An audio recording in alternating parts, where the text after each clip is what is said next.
આજરોજ ભાભર રાધનપુર હાઈવે પર આવેલ વિશ્રામ ગૃહ ખાતે રાષ્ટ્રીય માર્ગ સલામતીના ભાગરૂપે બનાસકાંઠા આરટીઓ પંચાસર અને સોનગરા સાહિબ જિલ્લા ટ્રાફિક શાખા દ્વારા સેમિનાર યોજાયો હતો, જેમાં ડ્રાઈવરો સહિત વાહન માલિકો મોટી સંખ્યામાં હાજર રહ્યા હતા. સેમિનારમાં રોડ સેફટી ટ્રેનર મયુરભાઈ બારોટ અને આરટીઓ એએન પંચાલ દ્વારા રોડ અકસ્માતના કારણો તેમજ સેફટી વિશે માર્ગદર્શન આપ્યું હતું. તેમણે જણાવ્યું કે આપણે ટુ વ્હીલ ડ્રાઇવિંગ વખતે હેલ્મેટ ચોક્કસ પહેરવું અને ફોર વ્હીલ ડ્રાઇવિંગ વખતે સીટ બેલ્ટ લગાવવું જોઈએ.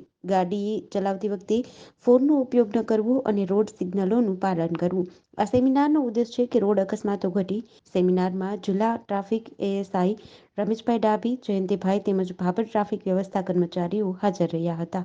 હવે આજે અમે ભાભર તાલુકામાં જેટલા બી ડ્રાઈવર માલિકો છે, વાહનના માલિકો છે, તેમજ ડ્રાઈવરોને માર્ગ સલામતી વિશે સમજૂતી આપવા આવ્યા છે.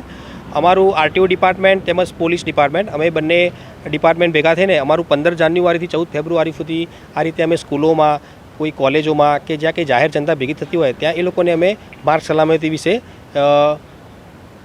સમજાવીએ છીએ. એટલે અમારો આ જે માર્ગ સલામતીનો જે મેઇન હેતુ કહું કે રોડ સેફ્ટી ઓથોરિટી ગુજરાત દ્વારા અમને આ રીતે ટીમ 1 આપવામાં આવેલી છે અને મેઇન ઉદ્દેશ એ છે કે કેમ કરતાં આપણા ગુજરાતના અકસ્માતના આંકડા ઘટે.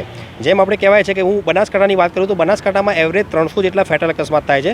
તો અમારો એક આની અંદર મોટો ઉદ્દેશ એવો છે કે કેમ કરતાં લોકોને જાગૃત કરીએ.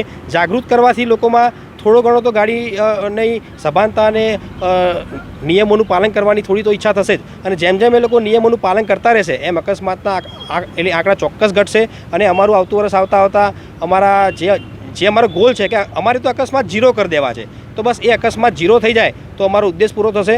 અને આ રીતે આપણું ભારત દેશ તેમજ ગુજરાતનું એક કહેવાય ને કે ભાઈ એક સારું લક્ષ્યાંક પૂરું થશે અમારું.